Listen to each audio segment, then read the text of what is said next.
dengan saya Saifuddin. Ya, selamat pagi. Semoga kalian sehat selalu ya. Pada kesempatan kali ini kita akan melanjutkan materi logika. Kali ini kita akan melanjutkan materi mengenai ekuivalen. Oke, siap ya? Oke, kita lanjut.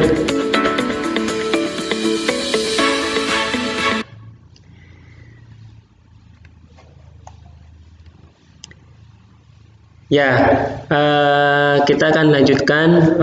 Sebelumnya kita sudah mengenal tabel seperti ini ya. Kalian sudah kemarin mengerjakan tugasnya. Apabila ada dua pernyataan, misalnya P dan Q, maka urutannya itu kita mulai dari yang terakhir ya. Kalau ada huruf P dan Q, kita nilai mulai yang terakhir dari Q. Jadi yang Q-nya itu kita urut ya. Kita urut, mulainya itu kita urutnya dari mulai yang terakhir. Dari huruf Q ini BS, BS gitu ya, BS, BS. Nah, kemudian berlanjut ke sebelah kirinya BB, SS gitu ya.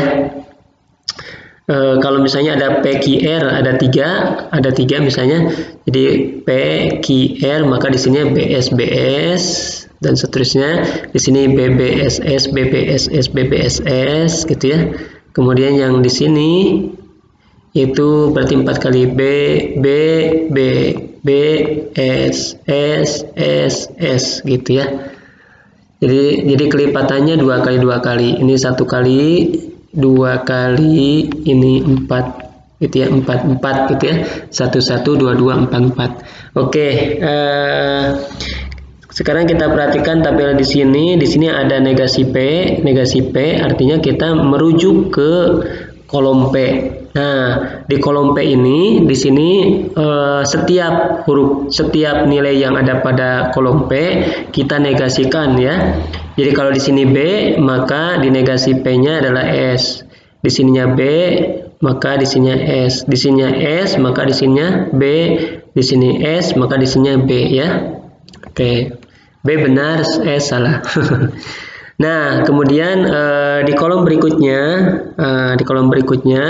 di sini adalah negasi P atau Q ya, negasi P atau Q.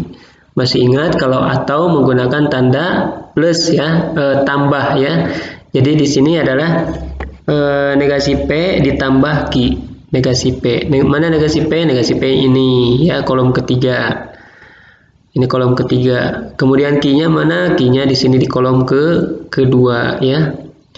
Nah, jadi negasi P ditambah Q gitu ya. Jadi artinya kolom kedua ditambah kolom ketiga. Kita tambahkan saja ya. Kita tambahkan. Jadi di sini S tambah B, 0 tambah 1 hasilnya 1. Betul, B ya. Jadi S itu 0 ya. S 0 ditambah 0 hasilnya 0.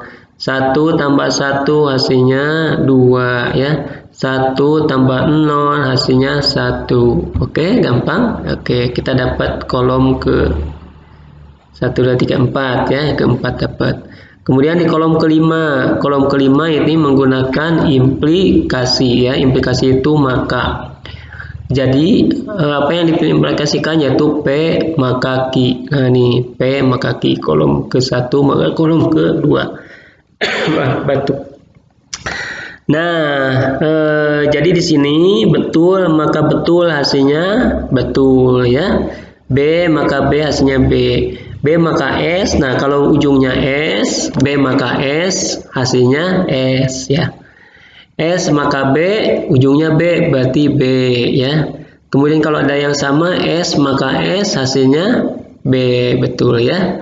Jadi yang salah itu hanya ini B maka S hasilnya S. Nah, kemudian kita lihat lagi apa tulisannya. Nah, ternyata hasil negasi P ditambah Q ya atau Q, ini atau ya. Atau Q atau negasi P disjungsi Q di kolom keempat adalah BS BB. Iya, oke ya. Kemudian hasil ini P maka Q, mana mouse-nya nih hilang. P maka Q di kolom kelima adalah BS BB. Ternyata kedua kolom tersebut mempunyai nilai yang sama, maka disebut ya. Maka di sini negasi P disjungsi Q atau negasi P atau Q akan ekivalen dengan P maka Q. Gitu ya. Ternyata ekivalen.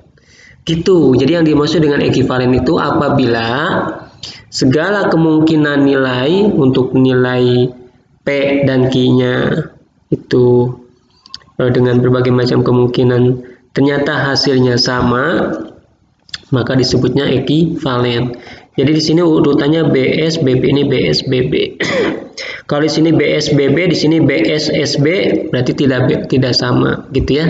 Jadi kalau sama terhadap semua kemungkinan ini ternyata nilainya benar sama, maka disebutnya ekivalen gitu. Oke. Nah, ternyata selain ekivalen itu ada sifat-sifat operasi dalam logika. Apa saja sih? Nah, yang pertama ada sifat komutatif. Kalian ingat kalau ada atau artinya tambah ya, atau itu tambah. Nah, jadi misalnya sini P atau Q itu akan ekivalen dengan Q atau P. Mudah saja ya, mudah saja. Misalnya P-nya benar, B, Q-nya salah, S ya. 1 tambah 0 akan sama dengan 0 tambah 1. Tuh kan benernya. Kalau misalnya B-nya S ya, B-nya itu S, sekarang dibalik Q-nya B ya. Q-nya B.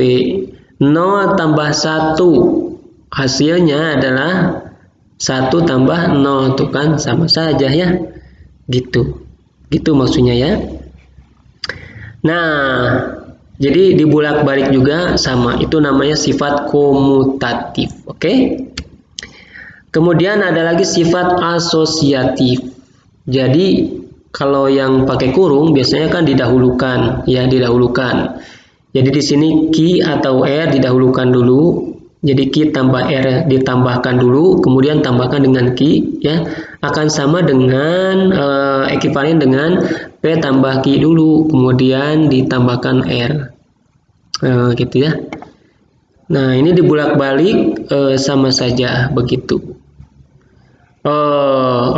Maaf. Jadi kalau yang ini atau, yang di sini pakai dan ya, pakai dan. Oke. Jadi pakai atau maupun pakai dan sama saja. Di sini Q dikali R dulu, itu akan kemudian dikalikan P, akan sama dengan P kalikan Q dulu, kemudian dikalikan R ya. Oke. Ini juga sama ya, P kali Q akan sama dengan Q kali P. Itu artinya kali, oke? Oke. Nah, kemudian distributif. Nah, kalau distributif ini campuran nih. Kalau campuran seperti ini, jadi ini seperti ini kan kali, ini tambah, begitu ya. Ini kali, ini tambah. Nah, jadi sama saya dengan P kali Q ditambah P kali R. Nah, gitu ya. Gitu. Paham ya? Jadi P dan Q tuh diataukan gitu ya. P dan R tuh ke sini. Ya. Ibaratnya 1 kali dalam kurung gitu kan 2 tambah 3 gitu ya. Bisa ini dikali ditambahkan dulu kali, atau ini langsung dikali masing-masing langsung ya. Nah, begitu juga ini ya. Kalau di sini juga, kalau misalnya tadi itu ataunya itu ada di dalam kurung, sekarang dannya ada di dalam kurung, itu juga sama, mempunyai sifat seperti itu ya. Oke, kita lanjut. Tadi namanya distributif, sekarang De Morgan. Nah, ini mungkin yang baru ya di dalam De Morgan. Kalau yang tadi itu 1, 2, 3 biasanya sudah ada ya di dalam aljabar biasa ya, di dalam aljabar. Itu kita sudah mengetahui komutatif, asosiatif, distributif. Nah, kalau di De Morgan ini mungkin khusus di logika ya, logika. Jadi ibaratnya ini seperti negatif gitu ya, negasi. Jadi negasi dari P atau Q. Jadi ini kayak dikali masing-masing. Jadi kalau dikali masing-masing gitu kan, negasi kali P jadinya negasi P gitu ya, atau dibalikin gitu ya, kebalikannya P negasi P gitu ya.